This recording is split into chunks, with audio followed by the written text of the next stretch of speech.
Aujourd'hui, celles qui travaillent par nécessité ou par goût vous diront quelles sont, d'après leur expérience, les difficultés d'avoir un métier. Cette question, que faire après le bac? Je vais être une voiture de police. Je voudrais rentrer dans la marine nationale, parce que la mer me plaît. Josie, c'est comment travailler?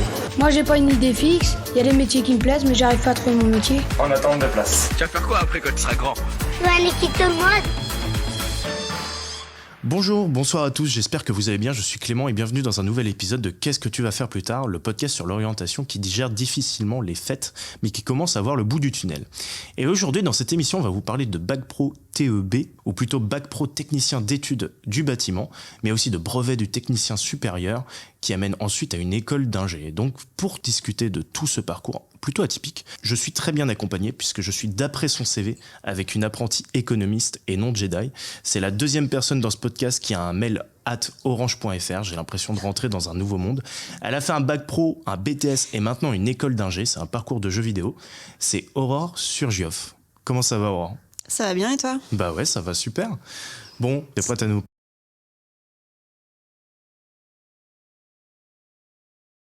Qu'est-ce que c'est le bac TEB, mais aussi c'est quoi de rentrer dans la vie active archi jeune, puisque tu as fait quand même un bac professionnel avec de nombreux stages, et aussi ton quotidien, et comment tu as fait pour rentrer dans une école d'ingé. Mais avant de commencer, je voulais vous remercier de suivre l'émission, quelle que soit votre plateforme de podcast, plateforme où vous pouvez noter 5 étoiles si vous aimez l'émission. Pour rappel, vous pouvez suivre également toute l'actualité de Qu'est-ce que tu vas faire plus tard sur Twitter et sur Instagram pour ne rien rater. Bref, alors j'ai fait ta petite présentation, mais évidemment, les gens veulent en savoir un peu plus sur toi. Et quoi de mieux que de monter dans un ascenseur pour apprendre à se connaître ? Oui, un ascenseur, endroit dans le top 3 des plus gênants pour avoir une conversation. Il est l'heure de la présentation élevée. C'est quoi cette petite pièce ? Est-ce que t'es tout perturbé? Est-ce que t'es tout nerveux? Je suis nerveuse. Qui êtes-vous et comment êtes-vous arrivé jusqu'à moi? Je m'appelle Yves Sandemille. Eh ben vous êtes claustrophobe ? Non, c'est l'altitude. Parlez-moi de vous plutôt. Odile. Moi c'est Odile. Plutôt c'est l'ami de Mickey. Et du coup, je vais t'expliquer. Parce qu'en gros, c'est un petit jeu où je vais te poser des questions en moins d'1 minute. Ok. Et tu dois y répondre le plus rapidement possible. Ok. Et du coup... Ok. Alors, pas de stress. En gros, la présentation élevée, c'est inspiré d'un truc qui s'appelle le pitch elevator. Et en fait, c'est un truc dans les grandes écoles, on t'apprend ça. En gros, c'est un truc où tu montes dans un ascenseur, il y a ton boss à côté de toi, t'as une super idée et tu dois pitcher l'idée le temps de la montée de l'ascenseur pour qu'il soit convaincu. Ok. Donc là, c'est un peu le même principe, sauf que c'est des questions. Ok. Et tu dois y répondre le plus rapidement possible. Ok. Ok ? Est-ce que tu es prête ? Je suis prête. Alors, je prends ma voix de majordome puisque c'est un rôle de composition et je trouve la porte du monte-charge. Bienvenue madame dans votre ascenseur de présentation, je suis Bernabé et c'est moi qui vais vous poser les questions. Prête ? Prête. C'est parti. Nom de famille. Surgioff. Prénom. Aurore. Âge. 20 ans. Matière préférée au collège ou au lycée. Art plastique. 7 divisé par 2. 3,5. Ta passion actuelle. Les magasins et le voyage. La couleur du cheval violet d'Henri IV. Violet. Ton film préféré. Titanic. Est-ce que tu as triché pendant tes derniers examens ? Non. Ton artiste du moment. The Weeknd. Le métier que tu voulais faire quand tu étais petite. Sage-femme. Le lait avant ou après les céréales. Avant. Quelqu'un qui t'inspire. Mes parents. Ton endroit préféré. Ma maison. Si tu étais un animal. Un chat. Ton domaine préféré dans ce que tu es en train de faire. Et l'économie. Ton plus grand rêve. Partir faire le tour du monde. C'est l'histoire d'un tétard qui pensait qu'il était tôt, mais en fait il était... Tard. Ta princesse Disney préférée. Je regarde pas Disney. Et top. Alors on regarde pas de Disney. Comment ça se fait ? Parce que je regardais pas de Disney quand j'étais petite. T'étais plutôt Miyazaki ? Non, j'étais plutôt jeu en extérieur, mais... Ah ouais, journée extérieure. Ouais, voilà. Ok. J'ai entendu la sonnerie de l'ascenseur. Madame, nous sommes arrivés. Merci d'avoir choisi la compagnie Qu'est-ce que tu vas faire pour votre voyage ? Je vous en prie, rentrez dans la pièce.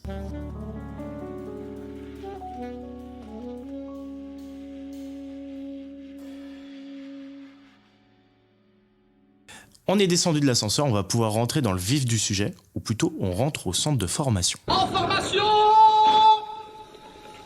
Tortue! Formation tortue! Hors de question de laisser filer le futur Lionel Messi. Moi, tu me parles pas d'âge. Do you speak English? Yes. Where are you from? Yes. Oui, bravo, Serpentard, cependant. Alors, le centre de formation, c'est tout simple. Comme les grands joueurs, tu as été formé. Et toi, pour le coup, ce n'était pas pour mettre des triplés, mais pour devenir quoi, justement? C'est justement ce qu'on va se poser comme question. On va parler de ta formation. Et pour commencer, toi, est-ce que tu veux expliquer quel genre d'élève tu étais au collège? Bon, au collège, la 6e, c'était un peu catastrophique. La 5e, ça allait un peu mieux. Ouais. La 4e, je me suis dit, il faut peut-être que je me réveille. Et la 3e, ça s'est super bien passé. Ok. C'est marrant, en vrai, ce petit déclic, faudrait que je me réveille. C'est qui t'a mis ce déclic-là? C'est ma mère, elle m'a dit, si tu veux faire ce que tu veux faire plus tard, bah tu te bouges, sinon bah tu feras pas ce que tu voudras. Alors, qu'est-ce que tu voulais faire? Et bah du coup, je savais pas trop, mais je me suis dit, j'ai pas spécialement envie de faire un métier que j'aime pas, donc je vais essayer de chercher ce que je veux faire. Donc au début, c'était sage-femme, mais j'ai peur du sang. Ok. Et après, effectivement, c'était un peu problématique. Voilà. Et après, mes parents ont fait une extension dans leur maison et il y avait un économiste. Et du coup, je voulais voir un peu le métier et j'ai fait un stage là-bas et j'ai adoré. Est-ce que tu veux expliquer ce que c'est un économiste? Alors en fait, un économiste, c'est une personne qui travaille, enfin un économiste de la construction, qui travaille dans les projets de construction, que ce soit maison, individuelle ou de gros projets. Et en fait, il va attendre les plans d'un architecte et il va chiffrer tout ce qu'il y aura à faire et tous les éléments qu'il y aura à payer pour la construction. Ok. Et donc cette découverte de ce métier, c'était quand tes parents ont fait une extension et tu t'es dit let's go, ou t'as un peu réfléchi avant? Non, je me suis dit let's go, vraiment. Ok. Très bien. Et donc à ce moment-là, donc à partir de la 3e, tu pars en bac pro? Ouais, c'est ça. Alors que tes notes auraient pu te permettre d'aller en général, non? Ah bah oui, c'était le grand débat avec mes parents d'ailleurs. Ok. On s'est bien disputé par rapport à ça. Ok. Parce que pour eux, il fallait que j'aille en général. J'avais à peu près 16 de moyenne en 3e. Et même les profs, en fait, ils voulaient pas que je parte en bac pro. Et en fait, c'est une personne qui travaille au lycée, qui est venue présenter, enfin au lycée, au bac pro où j'ai fait juste après, et qui a présenté. Et en fait, j'ai dit à mes parents, bah, de toute façon, si je vais en général, j'arrêterai de travailler. Donc voilà. Ah ouais, t'as été comme ça, hyper voilà. brute et tout, ok. Et ils ont dit, bon bah, let's go alors. Eh ben non, mais ils m'ont dit, bah écoute, si tu te foires, tant pis pour toi, et puis on verra bien. Ok. Donc, tu as assumé ce choix de partir en seconde pro. Est-ce que ça a été un soulagement quand tu es rentrée dedans? Bah, pas au début, parce que je me suis retrouvée la seule fille dans ma classe. Ok. Donc, je me suis dit, qu'est-ce que je fous là? Mais parce qu'un bac pro TEB, du coup, c'est quoi déjà? Technicien d'études du bâtiment. Ouais, c'est ça. Et qu'est-ce que vous y faites là-dedans? Eh ben, en fait, on fait des projets sur des constructions. Par exemple, on a fait des maisons bioclimatiques, des maisons avec des conteneurs. Et en fait, on fait toutes les phases d'une construction. Donc, ça soit les plans, ça soit le chiffrage, ça soit le suivi de travaux. Ok. Mais tout ça, ça va être des éléments qu'on va un peu réexpliquer parce que j'imagine que le grand public ne sait pas exactement. Oui, voilà, ouais. Est-ce que tu veux expliquer les différentes matières que vous aviez? Est-ce que vous aviez encore, je sais pas, du français, des maths, tu vois, les trucs un peu classiques? Ouais. Et à côté, vous aviez des matières un peu plus techniques, on va dire. Ouais, en fait, on avait la moitié du temps des cours, en fait, comme ce qu'on aurait en fait en général, des maths, du français, c'est moins élevé quand même. Et après, on a l'autre moitié du temps, en fait, on a des matières professionnelles, avec des professionnels en fait qui viennent, ou sinon des professionnels qui sont réorientés et qui sont devenus profs. Et du coup, en fait, ils nous parlent un peu de leur expérience, ils nous font faire des projets, et puis voilà. Et donc, comme tu as été la seule fille, au début, c'était un peu compliqué. Et après, est-ce que tu t'es habituée ou Ah oui, je me suis habituée. Ouais. Après, j'ai un caractère un peu fort des fois, donc ça a été. Mais sinon, au début, c'était un peu compliqué. Mais au fil du temps, en fait, oui. Ok. Et du coup, après, tu as fait seconde, première, terminale. Oui. C'est ça. Ça a été quoi les évolutions entre les années? Par rapport aux matières que tu avais en seconde, par exemple, est-ce qu'il y avait une évolution? Tu sais, j'imagine que la difficulté était peut-être plus grande, mais est-ce qu'il y avait des nouvelles matières qui sont arrivées, par exemple, en première ou terminale?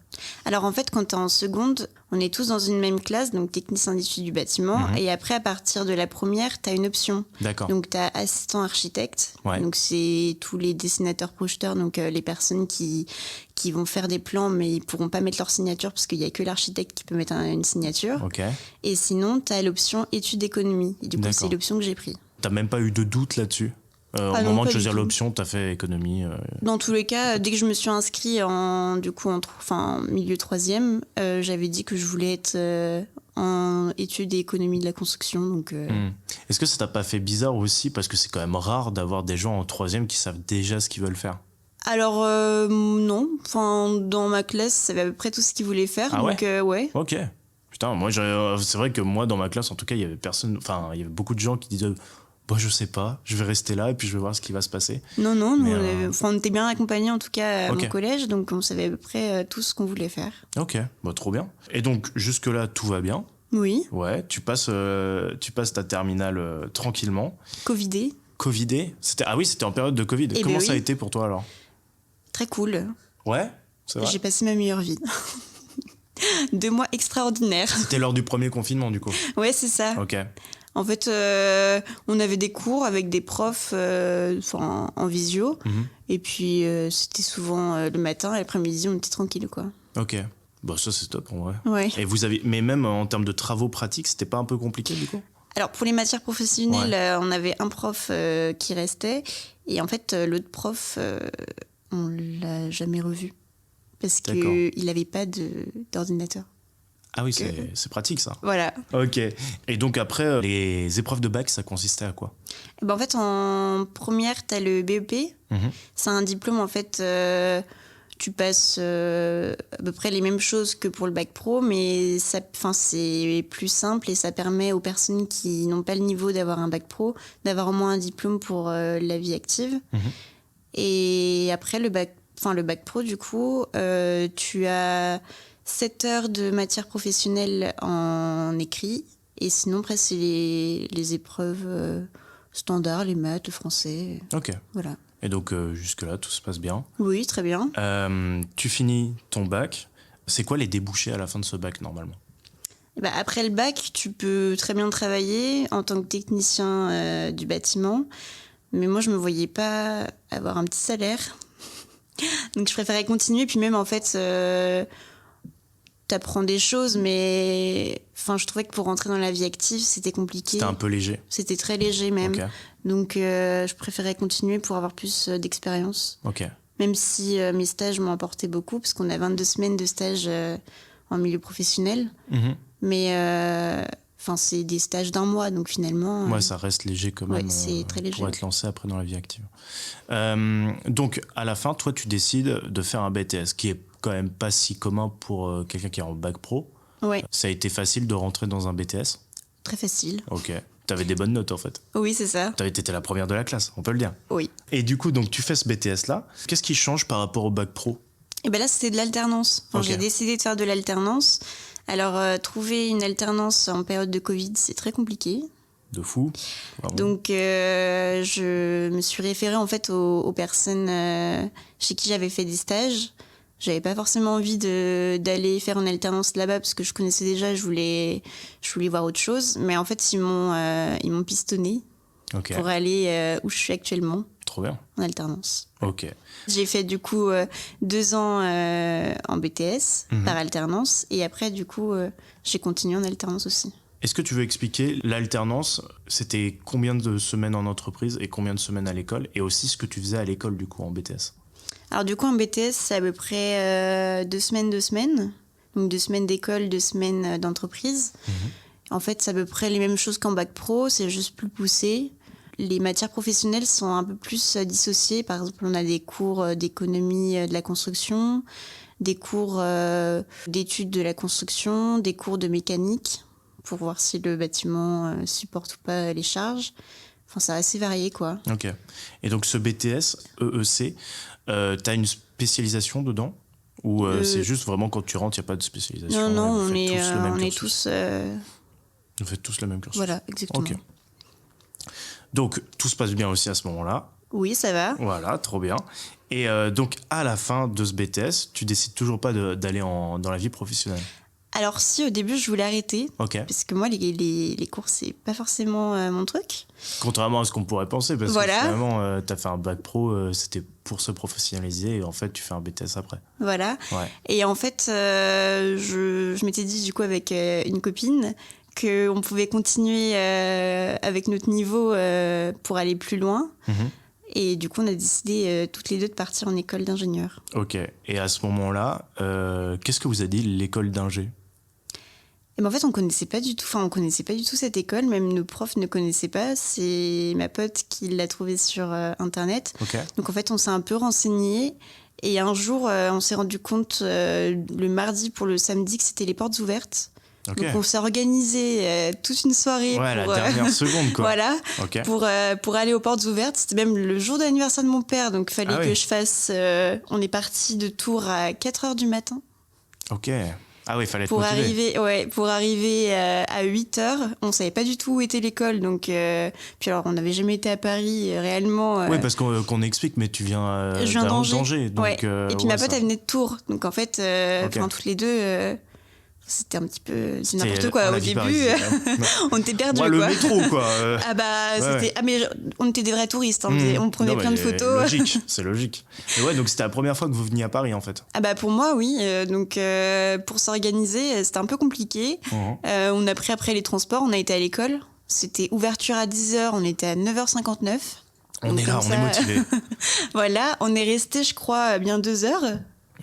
À l'école. Ok. Ça nous a donné envie parce que... C'était coup de cœur un peu, ouais. Ouais, c'est ça. En fait, c'est l'une des seules écoles d'ingénieurs qui est proposée en alternance pour former les économistes de la construction.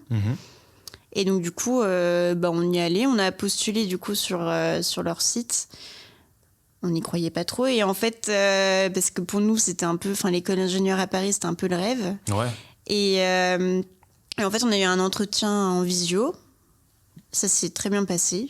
Du coup, c'est un entretien individuel. Et on a eu la réponse quelques jours après. Qu'est-ce que tu devais donner parce que j'imagine qu'il y avait ton dossier que tu dois donner pour être accepté. Mais est-ce qu'il y avait un concours d'entrée, un truc à Non, faire? pas du tout. En fait, c'était juste la visio. En fait, elle nous évaluait en fait, sur une visio. D'accord. Et la garantie aussi d'avoir une entreprise au final? Ah bah oui, de toute façon, fallait une entreprise. Ok. Et du coup, ils vous ont rien dit parce que j'ai déjà interrogé des bac pro qu'on fait master, tu vois. Ouais. Et en fait, ils disaient en fait, comme je suis un bac pro, des fois on me dit c'est pas la peine de faire un master, soit t'as pas le niveau, soit enfin il y a une espèce d'idée générale que le bac pro peut pas aller dans un master, tu vois. Mais vous avez pas ressenti ça? Non, en tout cas moi non. Après on avait du coup lors des portes ouvertes, il y avait une personne qui nous avait expliqué un peu ce qu'il faisait à l'école et il avait fait aussi un bac pro. Ok. Donc en fait bah ouais, de fou. Donc en fait ça a collé en vrai. Mais voilà, donc très bien. Ok. Donc là les matières proposées donc en plus de l'alternance, c'était quoi? Pour l'école d'ingénieur? Ouais. Alors en fait c'est un peu varié, ça dépend des années, c'est sur 3 ans du coup. La première année c'est un peu centré sur l'entreprise. Donc on a des cours de conduite de travaux, des cours d'économie de la construction, des cours... on a des cours de maths, de culture générale. Voilà. Il y a eu un petit coincement sur culture générale. Oui, je suis pas très forte. Ah, c'est juste que t'es pas très forte. En vrai, ça va. C'est pas horrible. Un peu, hein. Un peu quand même. Moi, je déteste. Mais c'est quoi des cours de culture générale? Parce que c'est tellement large, la culture générale. C'est la culture sur en fait notre domaine, donc l'économie de la construction. Et t'as un fun fact comme ça à envoyer que t'as retenu du cours? Alors là, je t'avoue, on a eu une dissertation il y a même pas un mois. Ouais. Je vise même pas le 5. Très bien, pas mal. Ok. Et donc là, t'es en première année. Ouais, c'est ça. Est-ce qu'il y a une spécialisation dans ce master après à faire ou ça reste toujours la même formation? Non, c'est toujours la même formation pendant 3 ans. Ah oui, donc pendant 3 ans. Donc en fait, tu sors avec un bac plus... 5. Et du coup, ça te fait pas trop peur, toutes ces années d'études et tout? Il n'y a pas de... Alors, ça aurait pas été en alternance, si. Ouais, quand même. Mais en fait, là, je me dis qu'on est déjà au mois de janvier. Ça passe vite. Donc ça passe vite. Est-ce que tu veux expliquer une journée type dans ce master, par exemple, en dehors de l'alternance? Ouais, ok. Si je compte pas les journées d'entreprise, parce qu'on va en parler beaucoup après. Ok. Alors du coup, on arrive aux alentours. Alors les cours commencent à 9h. On arrive généralement entre 8h15 et 8h30. Pourquoi du coup? Et comme ça, on arrive... on est bien, quoi, le temps de s'installer. D'accord. Parce que j'étais de la team en retard, tu vois. Si le cours est à 9h, j'arrive à 9h03, logique. Ah non, alors en fait, on signe en arrivant. Ah. Pour dire à quelle heure on est arrivé. Ah oui, c'est sérieux, ouais, effectivement. C'est sérieux, oui. Ok. Donc on signe, pour dire comme quoi on est présent aujourd'hui, c'est obligatoire. Une journée, du coup, en fait, c'est généralement un cours. Donc ça peut être 7 heures d'économie de la construction, ou des fois ça peut être divisé en deux. Par exemple, on peut avoir 4 heures de physique et l'après-midi 4 heures de maths. Ok. Donc voilà. Et le soir, tu as la possibilité de rester 1 heure de plus. Ça te permet en fait de gagner des points, on peut dire ça comme ça, pour pouvoir travailler en fait tes cours ou avancer sur un projet ou n'importe. Ok. En termes de charge de travail, comment ça se passe? Est-ce que c'est assez lourd? Ou est-ce que ça va, tu t'en sors, tout va bien? Alors, ça dépend. Ça dépend des matières, des profs, ouais, j'imagine. c'est ça.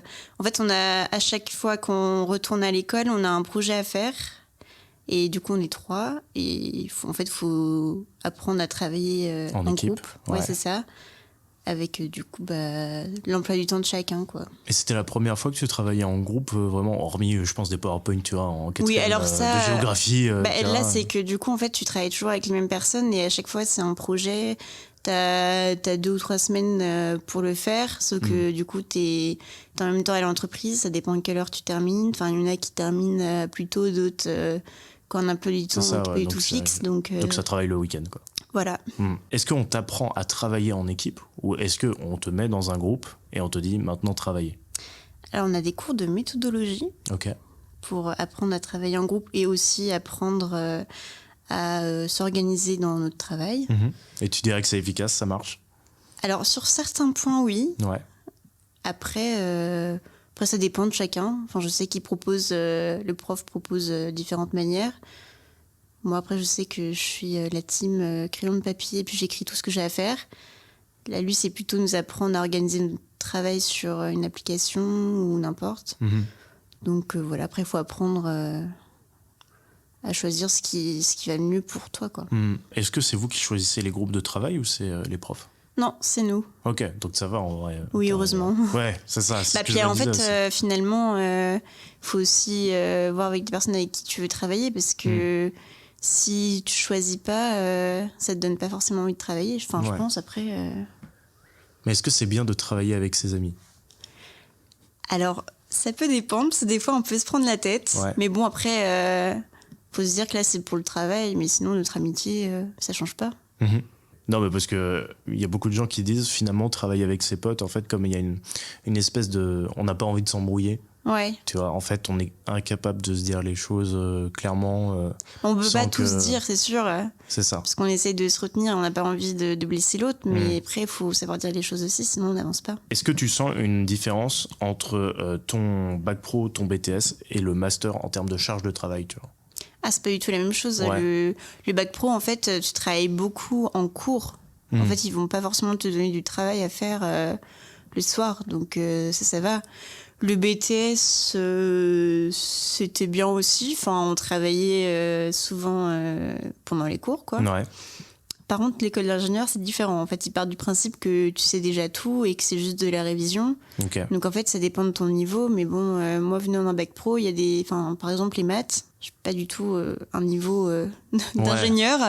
Donc, il faut que je travaille pour rattraper le niveau, quoi. Ok. Et ça t'a pas fait peur à ce moment-là?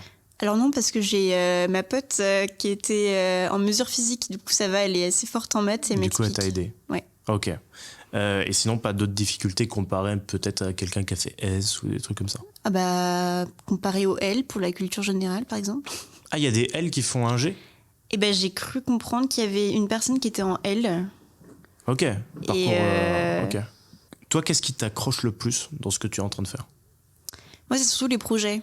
J'aime bien parce que du coup, c'est des choses concrètes, en fait.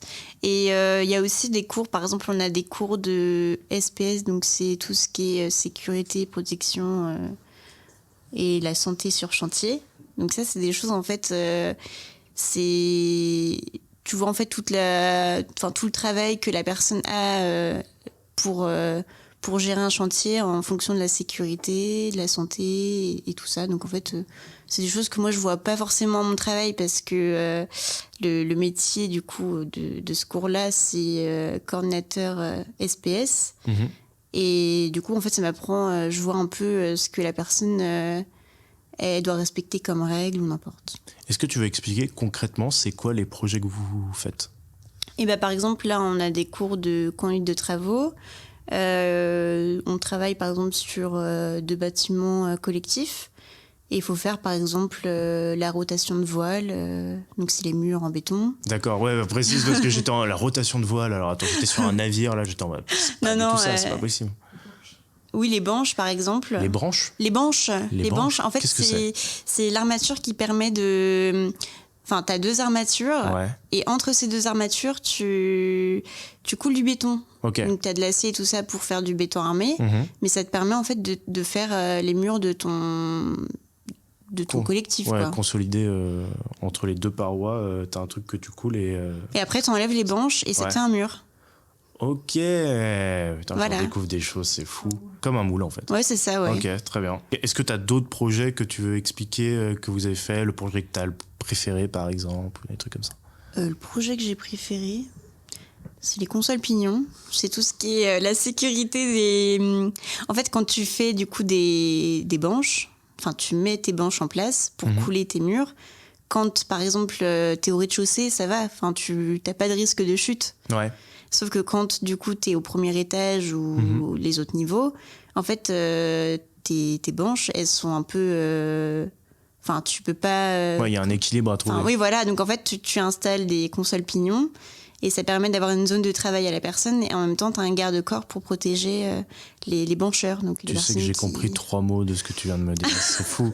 Il va falloir que tu sois plus clair. Alors, attends. Que la console pignon, qu'est-ce que c'est ? La console pignon, en fait, c'est la zone de travail de la personne avec un garde-corps. Donc ça permet à la personne de travailler en hauteur en toute sécurité.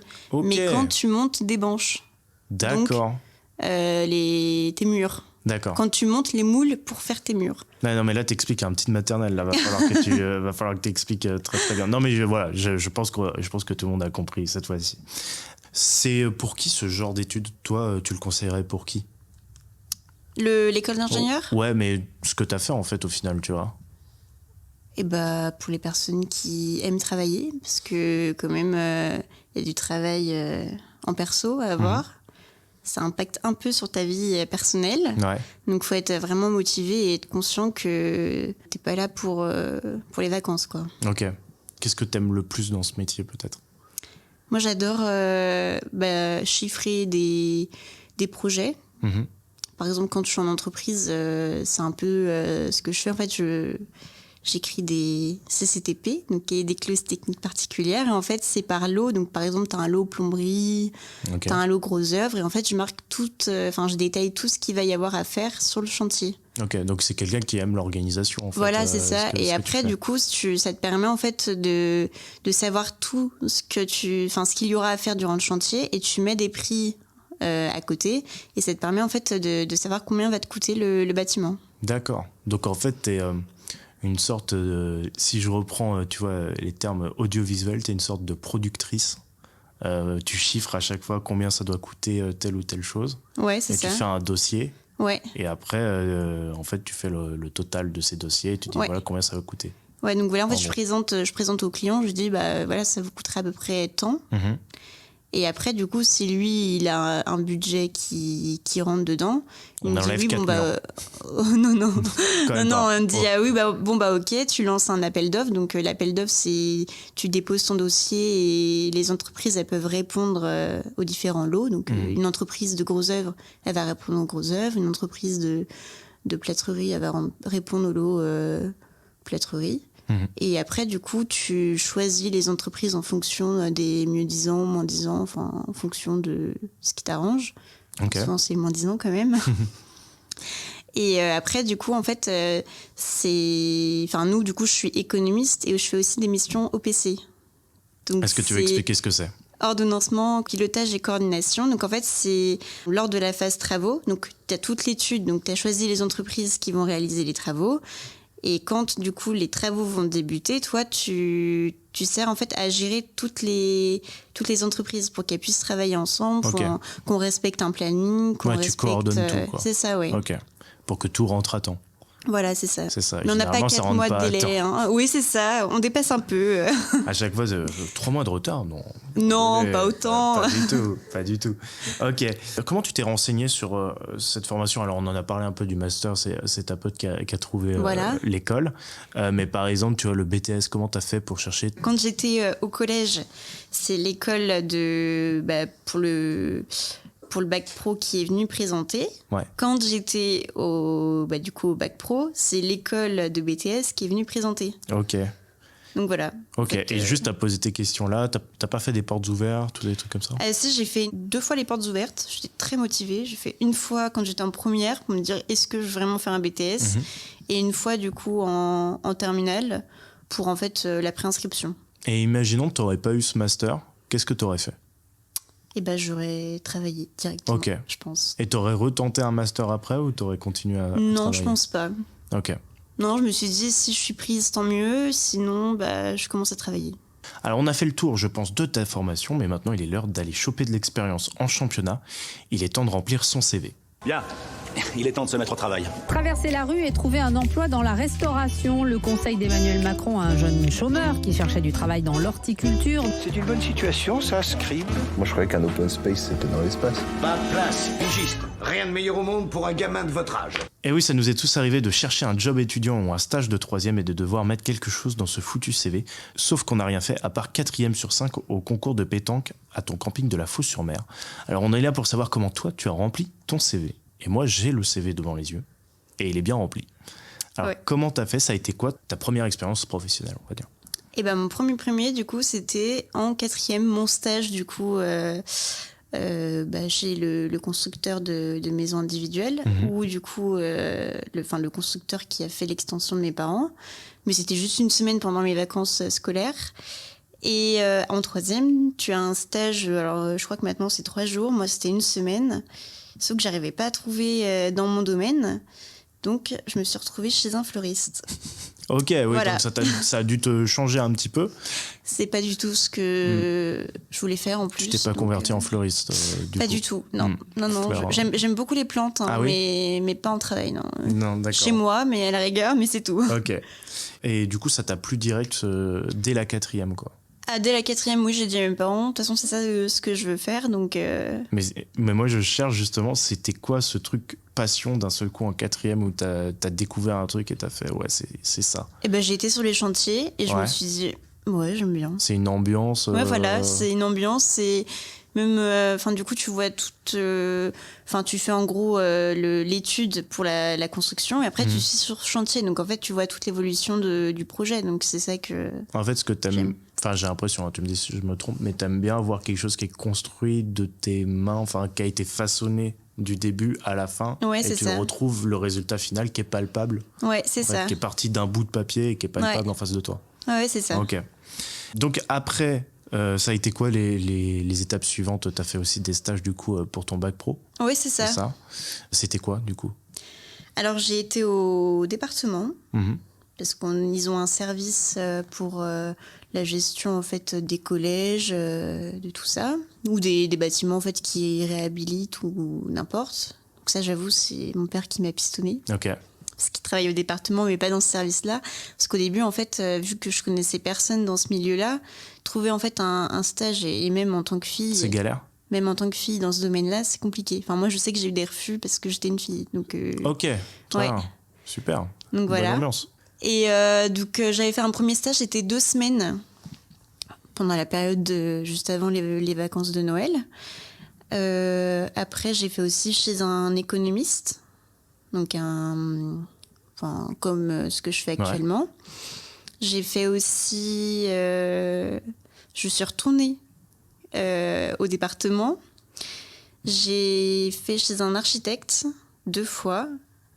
Et après, je crois que c'était tout pour le bac pro. Ok. Donc, à part pour le stage où ça a été poussé par ton père, comment t'as fait pour chercher? Est-ce que ça a été dur de trouver? Pour les autres, je me rappelle, une fois, j'ai postulé, j'ai envoyé 36 lettres de motivation. Ok, joli chiffre. Et à la fin, j'étais complètement déprimée, je trouvais pas. Et en fait, il y a une entreprise qui m'avait répondu, du coup, l'économiste qui m'a répondu pour faire le stage au moment où je commençais à dire c'est mort. Oui, voilà. Si tu n'avais pas réussi à trouver, est-ce que l'école t'aide un peu ou comment ça se passe ? En bac pro, oui, en fait, ils nous aident beaucoup. En fait, ils nous encadrent. Ils ont aussi... du coup, vu que leurs élèves font beaucoup de stages, ils ont quand même des adresses qu'ils peuvent nous donner. Donc, mais je voulais trouver par moi-même. Ah oui, donc, ok. Voilà. Ensuite, au BTS, tu as eu aussi des expériences professionnelles, j'imagine. Et du coup, en BTS, vu que c'est en alternance, fallait là, entre le bac pro et le BTS, fallait que je trouve mon alternance. Ouais. Donc, vu que je me suis fait pistonner par une entreprise où ça s'était bien passé en stage, j'ai fait 2 entretiens. Un entretien avec le patron et un entretien avec les salariés. Et puis, ils m'ont pris au bout d'1 semaine d'attente. Trop bien. Et du coup, en fait, ce qui est marrant, c'est que c'est une entreprise qui t'a proposé à une autre. C'est ça, oui. En fait, je trouvais pas forcément d'entreprise qui pouvait me prendre en alternance. Et du coup, en fait, vu que le BTS c'était spécialisé dans l'économie de la construction, je voulais quand même aller chez un économiste, parce que là, du coup, c'était chez un architecte. Mais il faisait aussi de la conduite de travaux, mais moi, je voulais voir surtout l'économie. Et du coup, ils m'ont dit, écoute, on travaille avec un économiste, si tu veux, je peux appeler le patron et je lui demande, de te faire un entretien. Un entretien, voilà. Mais on était quand même 4 à postuler, dont une personne qui était dans ma classe en bac pro. Et moi, j'étais la seule à pas avoir fait de stage chez eux, en fait. Ah oui, d'accord. Et ils t'ont pris quand même. Ils m'ont dit dès le départ, dans tous les cas, toi, t'as pas fait de stage chez nous, on te connaît pas, donc on va faire un autre entretien pour qu'on voit un peu qui tu es. Carrément. Et puis, ils m'ont pris. Ça s'est hyper bien passé, trop bien. Et ça a été quoi les problématiques quand t'es rentré dans le monde professionnel pour toi ? Alors au tout début, en fait, c'est le travail, les mots techniques, parce que dans le bâtiment, t'as beaucoup de mots techniques. On a bien vu quand il a fallu que tu m'expliques tout, j'étais en mode. C'était quoi déjà ce que je t'expliquais ? Alors tu m'as parlé de coulage de mur comme un moule. Voilà. Et ça s'appelle les banches. Les banches, et t'as aussi les voiles. Les voiles, mais les picots. Les consoles pignons. Les consoles. N'importe quoi. Je réécouterai le podcast pour réviser. On se sent écouté en tout cas. Non, mais c'est terrible. Mais j'ai une mémoire à court terme très très compliquée. Tu vois, les mots dans la construction, c'est pas forcément évident. Ouais. Donc déjà, le premier jour quand t'arrives, t'as une réunion de chantier et en fait, ils commencent à parler de plein de mots techniques et là, tu te dis, oula, ça va être compliqué. Tu vas acheter un livre avec comme un dictionnaire. Ah, ça existe ? Ça s'appelle le Dicobat. Il est sur mon bureau là. Et puis de temps en temps, quand tu vois sur un petit tour. tu te dis ok, il serait peut-être bien de se cultiver un peu. Et puis tu regardes un peu. Mais c'est fou qu'on vous ait pas un peu appris ça avant. En fait, c'est qu'il y a tellement de termes que c'est compliqué de tout. C'est comme apprendre une nouvelle langue. Peut-être un peu gros de dire ça, tu vois, mais c'est vraiment des mots de vocabulaire tellement spécifiques. Oui, puis c'est très précis. Donc en fait, des fois, tu peux dire un mot, ça se ressemble, mais en fait, c'est pas du tout la même chose. Et t'as fait exploser le bâtiment. Donc c'est un peu compliqué. Ok. Donc ça a été la première difficulté. Ouais. Et après, est-ce que t'en as eu d'autres une fois que t'as eu... au niveau des stages, moi, c'était surtout... travailler avec des professionnels, puisque j'avais pas forcément travaillé avec des professionnels avant. J'avais fait des saisons de castration de maïs, mais bon, t'es toute seule avec ton champ, quoi. Là, fallait travailler avec des équipes, donc c'était un peu compliqué. Et sinon, des difficultés, par exemple, c'est quand la personne qui te prend en stage oublie qu'elle t'a pris en stage et que du coup tu arrives et que t'as pas de bureau, t'as rien et ils t'ont pas annulé le stage quand même. Non, dans tous les cas, t'es obligé de valider, sinon tu peux pas passer ton bac pro. Ouais. Donc voilà, sinon après, non, ça a été. Et en tant que jeune et en tant que femme, comment ça s'est passé pour toi ? Est-ce que t'as eu des difficultés là-dessus ou pas du tout ? Ça dépend en fait sur chantier. Donc quand on va voir les chantiers qu'on a décrits, ça peut être compliqué. Il y a des personnes, vu que je suis jeune, ils me prennent de haut ou sinon ils essayent de me raconter un peu n'importe quoi pour se dire peut-être que ça va passer avec elle. Ou sinon, oui, en tant que femme, ça peut être compliqué aussi. Mais bon, j'arrive un peu à me faire entendre, donc ça va. Comment tu te fais entendre alors ? Je suis très gentille, mais dans tous les cas, c'est nous qui payons les entreprises, donc... Faut pas te faire marcher seul. Voilà, c'est ça. Ok. Est-ce que tu sens une évolution là-dessus d'ailleurs ? Parce que tu disais au tout début, comme j'étais une fille toute seule parmi les gars et tout.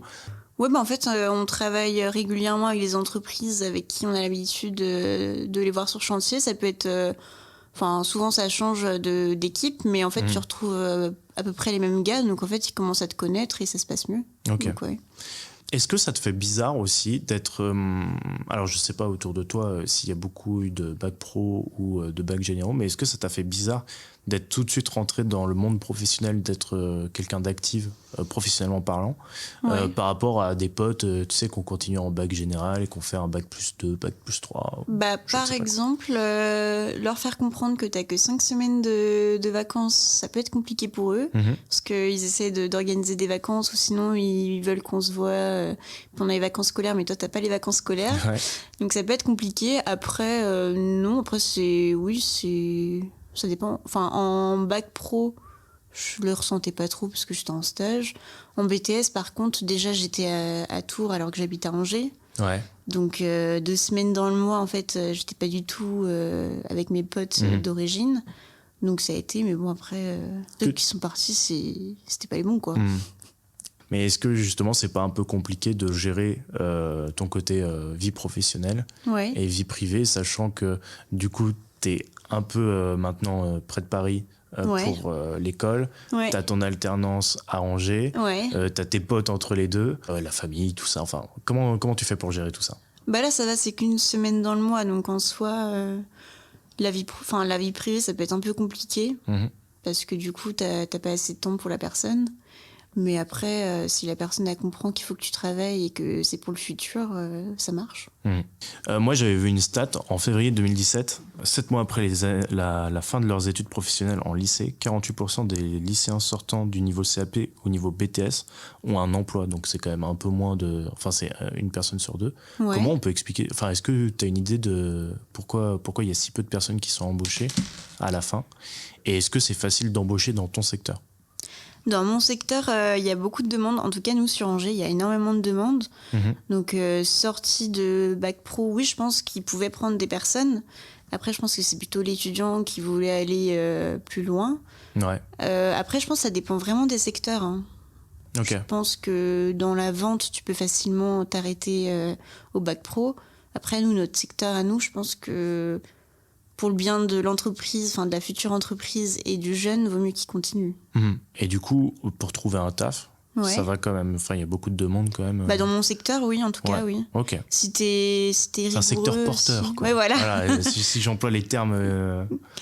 On a travaillé pendant le confinement quand même. Hein, attention. Parce qu'on était oui, forcément, essentiel à la vie économique. Hein. Okay. Donc, ok. Et du coup, ça a été pas trop compliqué justement ? Le premier confinement, non, parce que du coup j'étais en bac pro, donc voilà. Ça allait. Mais par contre, il y a eu un deuxième confinement qui était un peu mix, tu vois. On travaille, mais on sort pas trop. Ouais, voilà. Donc en fait, bizarre, je travaillais, j'avais une autorisation comme quoi je pouvais aller au travail.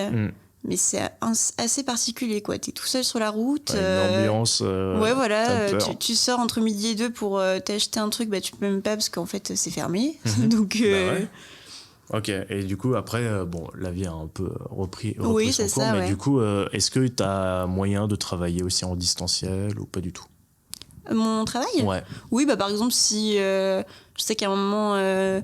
J'avais des personnes positives au Covid dans ma famille et du coup en fait j'ai travaillé chez moi parce que je voulais pas prendre le risque à mes collègues de le refiler. Bien sûr. Mais sinon oui, j'ai un ordinateur du boulot portable et puis je peux l'emmener si vraiment je dois rester à la maison, quoi. Ok. Bon alors on a fait tout ton CV, on a bien taffé, il est l'heure d'aller à l'après-travail. Tout le monde mange, tout le monde boit. Tout le monde est content. Alors ça, faut le boire d'un cul sec, hein. Le vin, c'est aussi le soleil. Alors, mon pote, moi j'ai pas envie, je suis fatigué. Allons, Odès, ne sois pas si mortel. Joins-toi à la cérémonie. L'après-travail ou l'after-work pour les plus anglo-saxons d'entre nous, c'est un moment après la journée où ta pote vient t'embarquer pour boire un verre. Le problème, c'est que le lendemain, tu commences à 9h du matin et c'est pas forcément la meilleure des idées. Donc pour commencer cet après-travail, je voulais parler des points positifs de toute ton expérience. Qu'est-ce que tu retiens là pour l'instant de tout ce que tu as fait? Pour le moment, je me dis que j'ai trouvé déjà le travail que je voulais faire plus tard. Je commence à être autonome à mon travail, donc c'est que j'arrive à assimiler beaucoup de choses assez rapidement. Et puis l'alternance, en fait, ça te permet aussi d'avoir une sécurité pour le futur, parce que si tu travailles bien et que l'entreprise elle peut embaucher, normalement elle te garde. Ouais. Donc ça, c'est déjà un tracas en moins. Tu te dis, normalement, à la fin de tes études, si tout se passe bien et qu'ils veulent t'embaucher, c'est plus simple, quoi. Ouais, carrément. Est-ce que toi, il y a eu un moment des doutes qui sont aperçus, je sais pas, au moment où tu rentres dans une entreprise et tu te dis, finalement, le cadre de travail ou l'ambiance ou juste les missions sont pas faites pour moi? Je pense que c'est à chaque fois, ça peut arriver à beaucoup de personnes. En fait, dès que tu commences quelque chose de nouveau et que t'es pas sûr à 100% de si ça va te plaire ou pas, t'as forcément des doutes. Après, au début, t'as pas forcément... quand tu commences un nouveau travail surtout, ils te donnent pas tout de suite de grandes missions. Donc en fait, tu peux très bien te dire, mince, c'est pas forcément ce que je pensais. Mais en fait, il faut se laisser du temps. Tu te dis, si pendant la première année, ça se passe vraiment mal, c'est que c'est pas fait pour moi. Mais non, moi, j'ai peut-être eu 2 jours de doute, puis après, ça a été, quoi. Non, t'es quelqu'un qui doute pas beaucoup, j'ai l'impression. Non, pour le travail, ça va. Ça va. Ça dépend après de la situation, ouais. Mais... T'as déjà eu des conflits à régler, des trucs à un moment où tu sentais qu'il fallait que tu gères quelque chose vraiment de très gros? Ça arrivait, mais après, ça a su gérer, donc ça va. Ok. Ça a été quoi le plus gros défi que t'as eu à faire pendant toutes ces années-là? Trouver mon alternance. Ah ouais, ça a été galère? À cause du Covid, déjà? Pendant le Covid, déjà, je me suis dit comment je vais pouvoir trouver une entreprise pendant le Covid, sachant que la plupart, elles faisaient du télétravail. Je me suis dit, elles ont autre chose à faire que de lire un pauvre CV d'une étudiante qui cherche une alternance. Ouais. Donc non, c'était vraiment le moment où j'ai eu le plus de doutes. Je me suis dit, est-ce que vraiment je veux le faire en alternance ou... Mais sinon, non. Ok. C'était quoi le moment le plus marquant qui t'a rendu fier? C'était d'être acceptée à l'école d'ingénieur. Parce que je me suis dit, j'ai quand même fait un bac pro. Mes parents se sont dit, ça y est, elle va s'arrêter au bac pro et puis c'est tout, quoi. Alors qu'elle aurait pu aller plus loin. Et là, je me suis dit, j'ai réussi à accéder à l'école d'ingénieur. Donc, je peux très bien faire un bac pro et puis continuer en école d'ingénieur. Parce que souvent, quand on dit, je fais un bac pro, c'est, t'es nul à l'école, donc tu vas en bac pro. Ouais, justement, cette image un peu. Mais est-ce qu'il y a des gens qui t'ont fait cette réflexion-là? Ah oui, même en bac pro, tu travailles pas ou n'importe. Mais il faut savoir qu'en bac pro, j'avais des difficultés.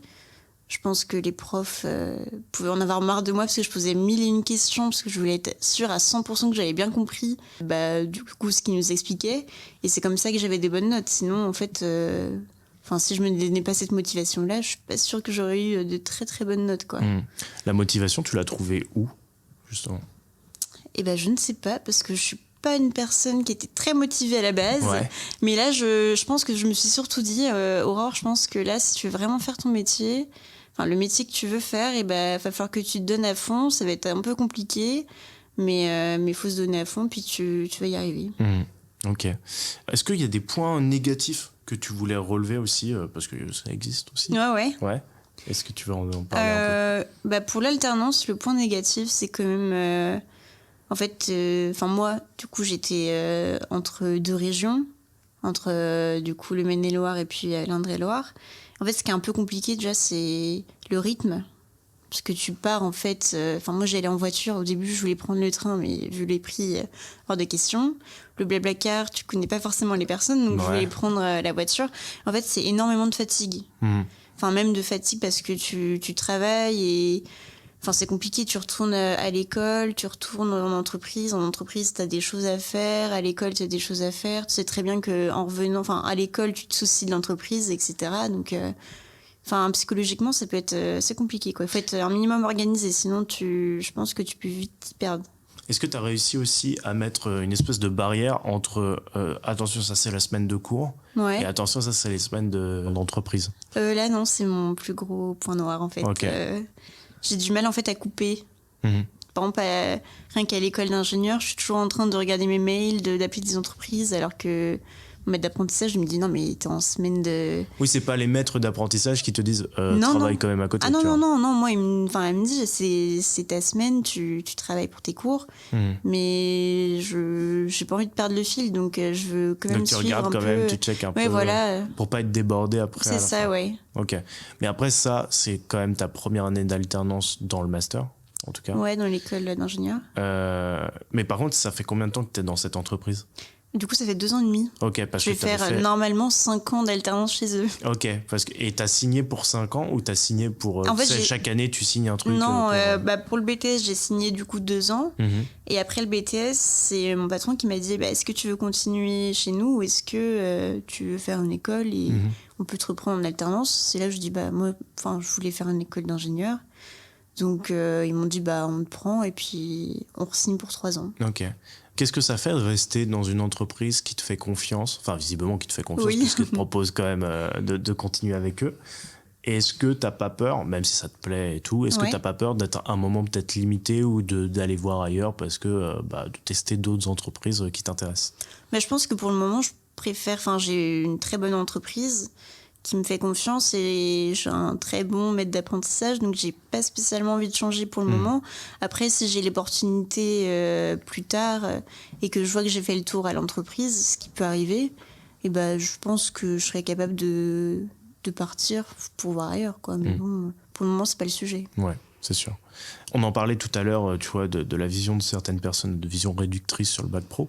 Qu'est-ce que tu répondrais aux gens qui pensent ça, et même à des élèves, tu vois, de 3e ou de seconde, où cet avis a un impact sur leur vision de leur bac, tu vois ? Faut surtout se dire qu'en fait, un bac pro, t'es pas fiché bac pro à vie, quoi. Si finalement tu décides de continuer, c'est très bien. Si tu décides d'arrêter, c'est très bien aussi. En fait, ça dépend de ta motivation, de tes envies, du travail que tu veux faire. Et tu vaux pas moins qu'une personne qui était en général. Et puis souvent, les personnes qui sont en général, elles savent pas ce qu'elles veulent faire, en fait. Donc c'est quand même une fierté de se dire que tu sais ce que tu veux faire, et même si c'est passé par un bac pro et que pour le moment, le bac pro, c'est un peu les personnes qui n'ont pas un très bon niveau à l'école, je suis sûre que quand tu trouveras une entreprise, l'entreprise, elle va se dire il a fait des stages, il est apte à travailler directement, quoi. Qu'est-ce que tu fais pour aller mieux quand ça va moins bien, ou quand ça va bien, mais que tu as envie quand même d'aller mieux ? Est-ce que tu as des petits tips à donner ? C'est écouter la musique que tu aimes. C'est surtout des vieilles musiques. Ça me rappelle de bons souvenirs. Après, c'est de partir en balade ou d'aller voir des potes. Ça dépend. Ok. Aujourd'hui, tu as quelle vision de ta formation et de tout ton parcours ?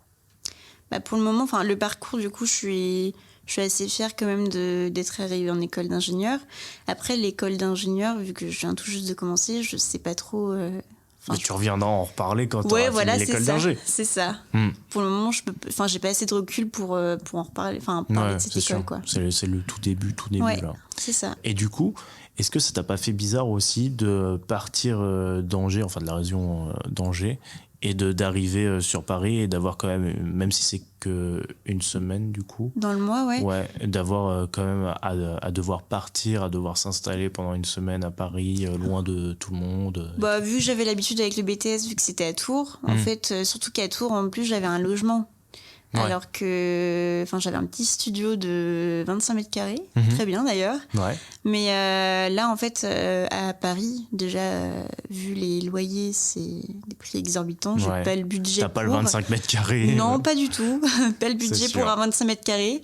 Donc en fait, on fait avec 2 autres copines, on fait du Airbnb. Ok. Et en fait, vu que ça se passe bien, on prend toujours le même et puis ça se passe bien, en fait. Donc non, j'ai pas... j'étais habituée déjà à Tours. Ce qui m'a fait le plus bizarre, en fait, c'est de passer d'un bac pro où t'as juste des stages et tu fais des stages par chez toi à une alternance où t'es obligé de faire l'école dans une autre région, quoi. Ouais. C'était juste au début... Ça a été un peu dur au début ? Au début, j'appelais souvent ma mère, rien que pour faire la cuisine, parce que finalement, quand maman elle fait toujours la cuisine et que là, tu te retrouves en face de ta cuisine et que tu sais pas comment faire, par exemple, de la purée, chose qui est quand même très simple, en fait, c'est bien pratique d'avoir maman au téléphone, quoi.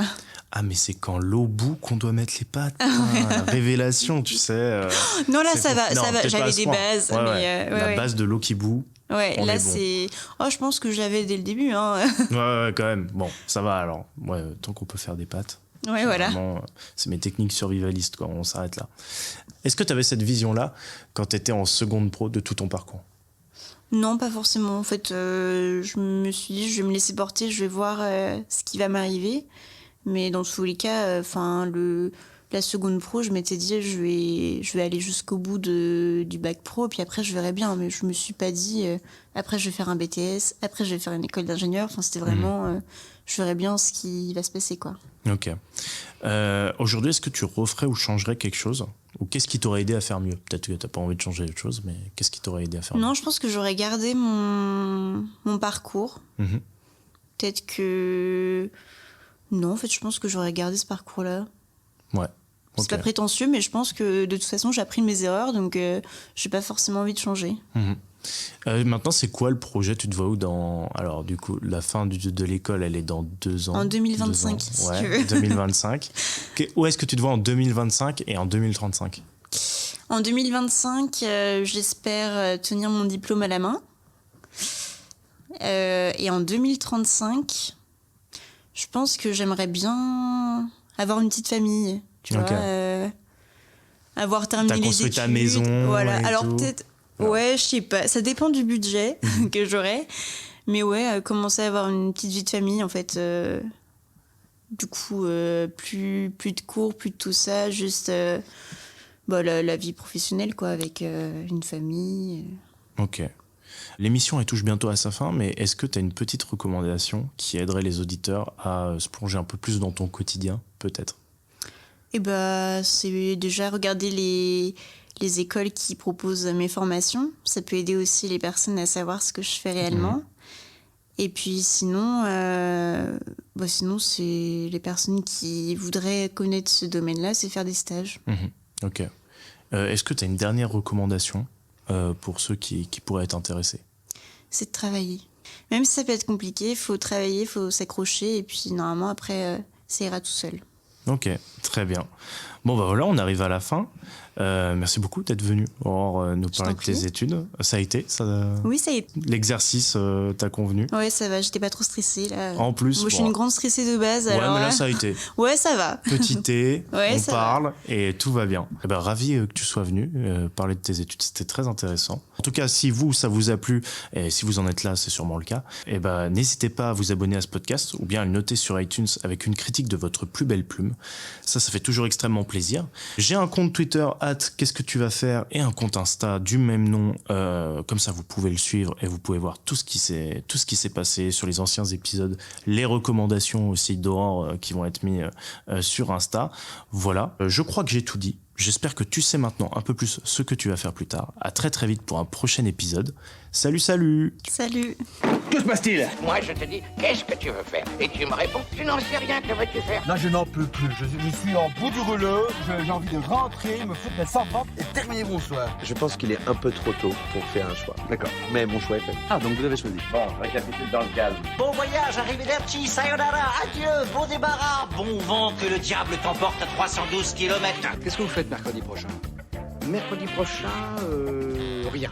Parfait. L'ami chez qui on devait aller ce soir redonne un dîner, vous êtes bien sûr invité. C'est vraiment très gentil, ça. Non, c'est normal, on vous a raté aujourd'hui et on ne va pas vous rater la semaine prochaine.